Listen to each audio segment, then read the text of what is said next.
olu lusasazo lwendaba esitudiyo nayo kwikomkhulu le-SABC eAukland Park eRhawutini nazo eziphambili.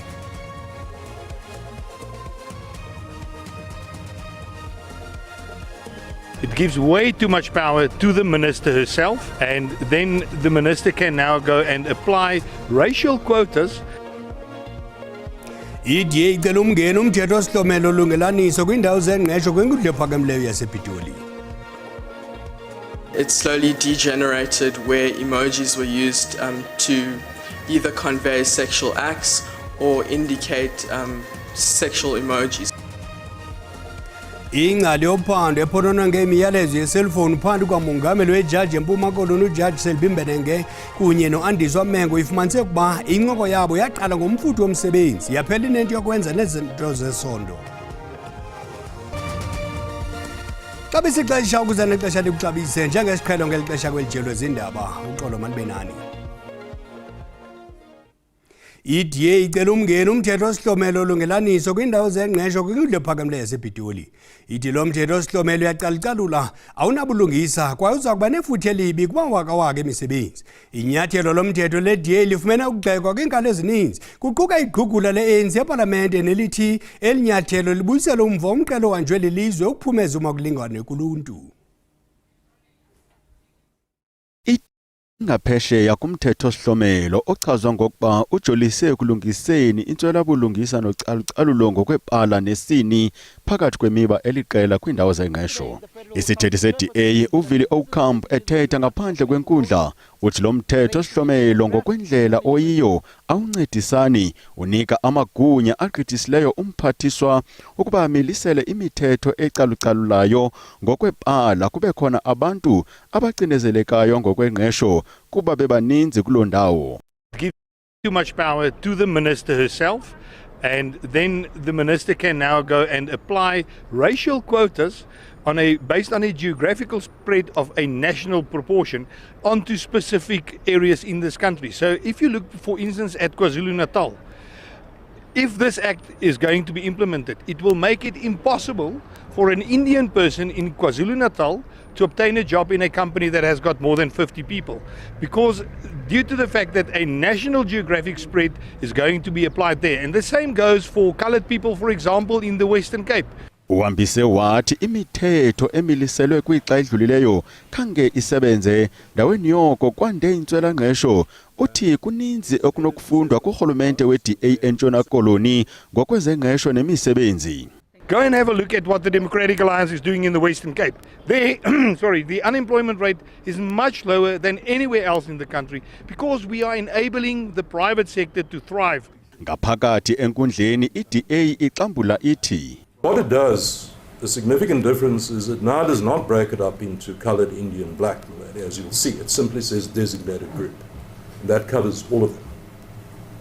It does, however, have a separate, right at the bottom, milady, percentage in each case for disability only. Ithi inkampani zabucala nazo zizawucinezeleka zingahlumi ngenxa yezohlwayo eziqatha xa zithe azayithobela ngokupheleleyo imithetho yezengqesho. Lenyewe iyaqhuba kwinkundla ephakamileyo yasePitoli. Obebhala kwindaba ze-SABC Dinkundi Mphiwe Gift Nongqotho.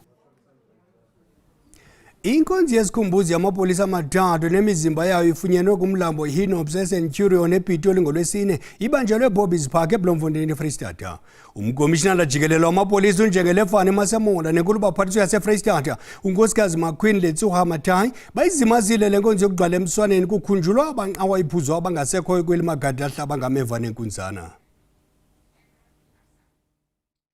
Imizimba yamapolisa amathathu ebesaze ngobuso elizweni uBeynele Sinogi, uKiamigetswe Bice noCebekhulu Linda ifunyenwe kwiveki ephelileyo emva kokuduka endleleni ibisuka eBloemfontein besingisela eLimpopo ngomhla wama-23 kwinyanga kaTshazimpunzi ukutsho ngo-April.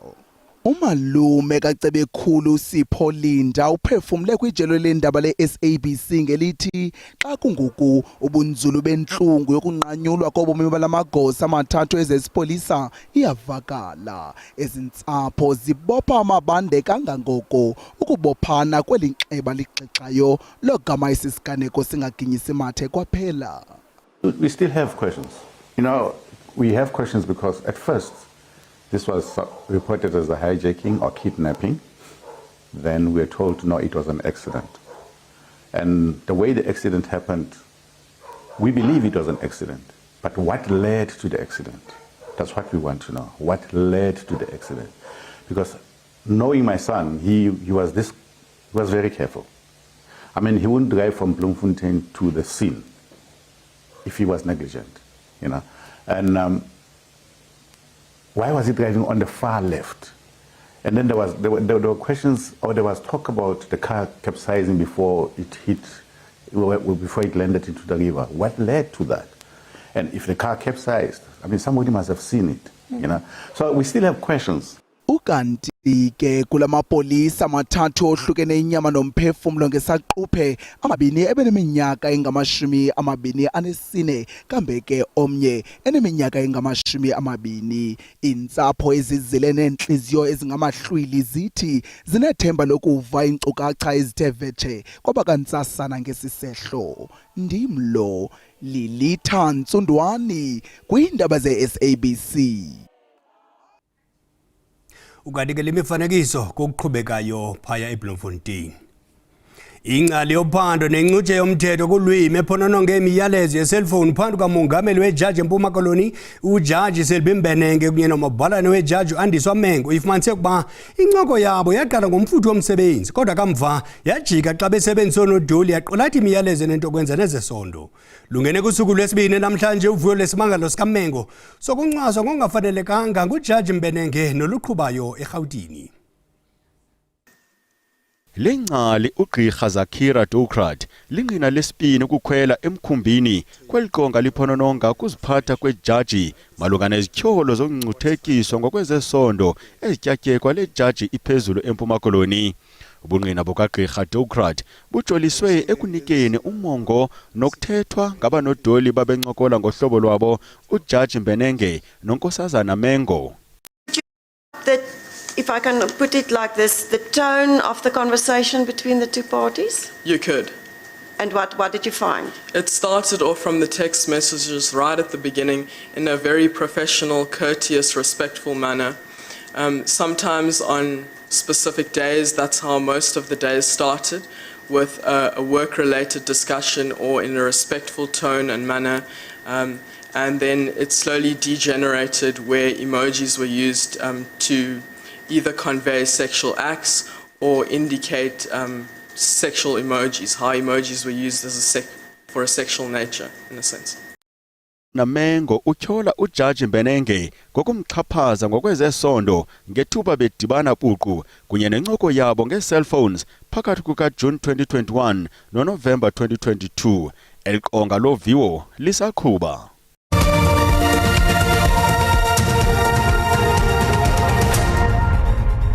Sihlabele mgama nendaba zethu liyaqhuba uvuyo lesicelo sebheyile kwinkundla kamantyi yaseMthatha sendoda eminyaka engama-54 etyholwa ngokudubula ibulala umfundi weYunivesithi Walter Sisulu kule nyanga ephelileyo. Umanelisi Mambane ujongene nezityholo ezinhlanu eziquka ukubulala, ukuzama ukubulala nelokuba nompu ongenalayisenisi. Ummangalelwa kutyholwa ukuba wadubula kubafundi ababebambe uqhankqalazo kwidyunivesithi yaseMthatha iWalter Sisulu. Umfundi uSisonke Mbolekwa wabulawa ze abanye bonzakala. Kwisicelo sebheyile ummangalelwa elele inkundla ukuba injongo yakhe yayikukudubula ngelinge lokulumkisa. Uthe wayengenazinjongo zokwenzakalisa okanye kuthabatha ubomi bomfundi. Kunjalo nje wadubula enedyudyu yaye amaxhala kuye exhomile. Waleke ngelithi akanakuva kamnandi kwaphela ukuba imbumbulu ezachana abafundi zaphuma kumpu wakhe. Lo gama umbono mxesibe wabafundi basewusu bayacula ngaphandle kwenkundla kambe ke banxibe izikipa ezimnyama ezinombhalo omemelela ubulungisa kwesesiganeko ngekhwelo elithi Justice for Sisonke.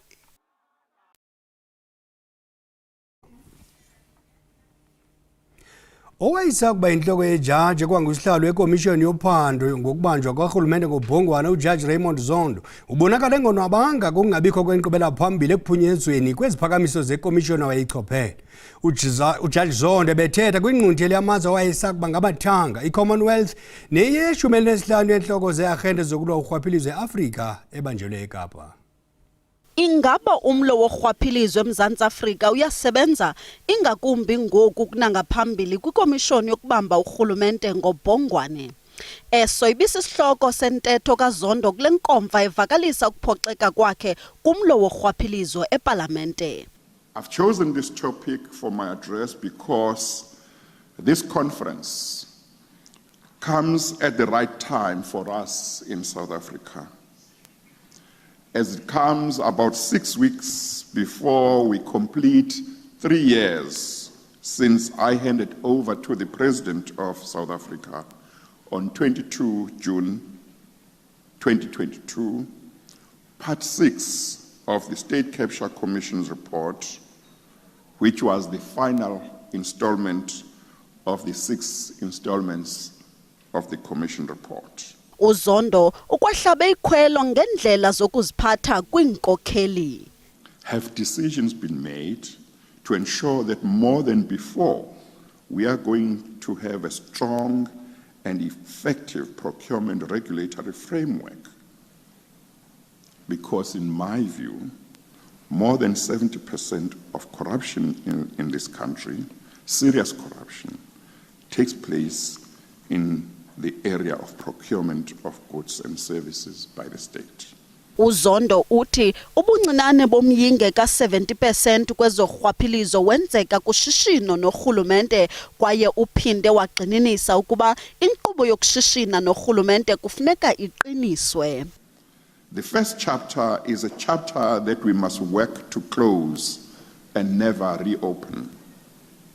This is a chapter of state capture, corruption, and fraud in the public sector. It is a chapter of no accountability and impunity. Ukwaphinde wahlaba ikhwelo kwiarhente yokulwa urhwaphilizo eMzantsi Afrika kunye neunithi yokuhlola. Corruption threatens our constitutional order. We must make every effort to ensure that corruption with its putrefying effects is halted. Courts must send out an unequivocal message that corruption will not be tolerated. Owasetyhini waseLimpopo wasinda ngethuba kudilika isakhiwo eGeorge entshona kolweni unyaka opheleyo uthi kusenzima ukulibala ngesisiganeko. uElelwane Mawelo oneminyaka engama-31 welali yaseMirimbisha ngomnye wabangama-28 abonzakalayo. Eli likhumbule isisiganeko esaba sisithwakumbe kulo lonke ihlabathi nesenzeka ngomhla wesi-6 kuMeyi wonyaka opheleyo. Eqhutywa yintshisakalo yokurhola usapho lwakhe kumngxunya olele ikati eziko, uElelwane Mawela wazijula ijacu kuhambo olungaphaya kweekhilomitha ezili-1,500 ukuya kusebenza kwinkampani yokwakha ngo-2019. Inguye yedwa usuka eLimpopo. Oko ke yaba ala kokuphela kweminyaka iqengqelekileyo yokumokamokana kolusapho nemo yentlalo yentlupheko. Le ntombazana eneminyaka engama-25 zange yazi ukuba ilindwe kugagana nentlekele. Uthi wayengayikholelwa into yokuwelwa sesisakhiwo esanda kungena kuso de emva koko wamana ukuphulukana nokuqiqa futhi wayezisola ngokusuka eLimpopo. Kambe ke uMawela uyabongoza ukuba elulelwe isandla nanjengoko enomnqweno wokulungelelanisa ubume bamazinyo wakhe. Umama kaMawela uthi waye wadandatheka kanobomi wakuva ekuqaleni isithwakumbe sokuba ihlanzelwe liselwa intombi yakhe. uthi amaphapho abaphezulu de kwanyanzeleka athwalwe ngasebenza nabo ngexa wayesiva isisiganeko esemsebenzini. Lo gama naphantsi kwesi sithokotoko uMawela usenaye umhlobo wakhe uthe qolo nokumqelisa ukuba angayiphosi itawula. Uthi bafumana ukuxola nokuzinza kwelikamoya eseleka ngelithi basoloko bebhenela kumbulelo ngelithi bambi baphulukana nemilenze nezandla. Ukanti ke amanye amalungu asekuhlaleni amana ukumtyelela uMawela ukutahuzisela ungenelelo lomdali kwimeko yakhe emaxongo yoxinizelelo ngokwasengqondweni nasemphefumlweni.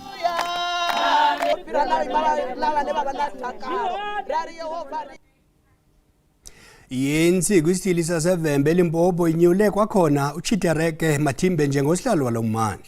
uMathibe unyulwe engaphikiswanga nakancinci isihlandlo sesine kwinkomfa yonyulo yengingqi nepheletho yando izolo. uMathoza Ralushayi kunobhala omtsha wengingqi ethatha indawo kaRudzani Ludere. Ngabagqatswa ababini abebekhuphisana ngesikhundla sengingqi yaseVembe eLimpopo, elinye kwababagqatswa belikhokhelwa ngophumayo unobhala uRudzani Ludere. Ukanti kusenjalo abagqatswa bekota yesibini khange babonakala endawo kule nkomfa emva kokukhuphisana nokuthintelwa kwenkundla. Ngoku eliqela lifuna ukuchophela phantsi amacebo omanyano kweliphondo. The leadership that has been elected, we're now waiting for the additionals to be finalized, has a very serious role to play, amongst others fostering unity within the organization, making sure that we normalize and stabilize the organization, reposition it, making sure that they build concrete structures of the organization, and we expect them to also embark on ideological discussions about how they will shape the ANC in the future. Unobhala usanda kuchongwa uMotodzi Ralushayi uthi umbutho awulenzi utshintsho kurhulumente ngenxa yemfuno zezopolitiko. Don't just wake up in the morning and redeploy cadres of the movement. Normally there are a lot of issues that they consider. We normally had our Hutlas that focus on service delivery. Part of it is to assess the state of governance. If there are issues that the ANC at higher level observe and feel that there is also an area where they need also to consider either redeployment or change in terms of leadership issues. Unzuzo uphikise ngelithi unobhala ongekhoyo uLudere uye wakhululwa njengomququzeleli phambi kwenkomfa. uLudere ebephakathi kwekhulu labagqatswa abangakhange bathathe enxaxheba kwinkomfa. There was no communication relieving the RTT coordinator, because he was an RTT coordinator, which means it was a task team that was meant for a specific purpose. So he was coordinating that particular task team. Abanye abagqatswa abebechongwe bengaphikiswanga kule ngingqi nguMiyelani Chauke ochongwe njengosekela sihlalo kunye noDocas Mboyi noFistos Mafela ochongwe njengonondyebo omtsha. Iqela labadlali abakwizinga eliphezulu nabaselula beqakamba lithatha ukhenketho lokufunda lwase-India kule nyanga ephelileyo. Lwathatha ukhenketho lwase-India kule nyanga ephelileyo. Eliqela likhuphisene nenhlaningo yamaqela elalizwe. Injongo ibikukunika ithuba abadlali bafunde ngamathuba eza nalo mdlalo kumanqwanqwa ehlabathi. Injabulo ke beyibhalwe emehlweni ngesikhathi kwemukelwa labantwana labebaye kulaseNdiya kuye udlala ikhilikithi.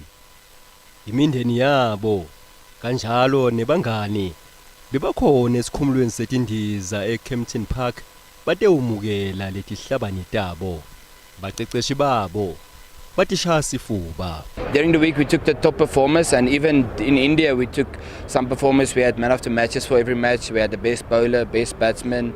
So yeah, there was special achievements awarded towards them, and also during the weeks that they participated they received special awards. That's why they were chosen for this week. So the friendships that was built during this whole week was a thing that a person looked forward to, and you saw that actually realizing as well. I think the boys came out as great friends, and which is quite important for me as a cricket coach as well. Kuba kulaseNdiya kubanikete sitfombe lesinye uma kukhulunywa ngemidlalo wekhilikithi. The cricket, it was great cricket being played. Much different from South Africa, which we played on black soil. And the academies, they are very experienced compared to us, but we managed to try our best, and I think we learned a lot from the experience. Cricket is quite a difficult sport. You need to focus and be dedicated to play cricket. And as you work hard, you benefit from your hard work. And that is how I got chosen to go to India. Well, I think the best thing to do is to not focus on it at the time, because focusing on it just gets your mind distracted and makes you put your game off. Letihlabani takusasa kutekhilikithi titsi titimisele ngekusebentisa lolwati letilitfole eNdiya kutsi titfutfukise umdlalo wato. Mina ke ngingumduduzi Ndlovu. Leti tindzaba te-SABC eKempton Park eJozi. Siyabuya kwakhona nezinsimbi yesixhenxe kamnandi.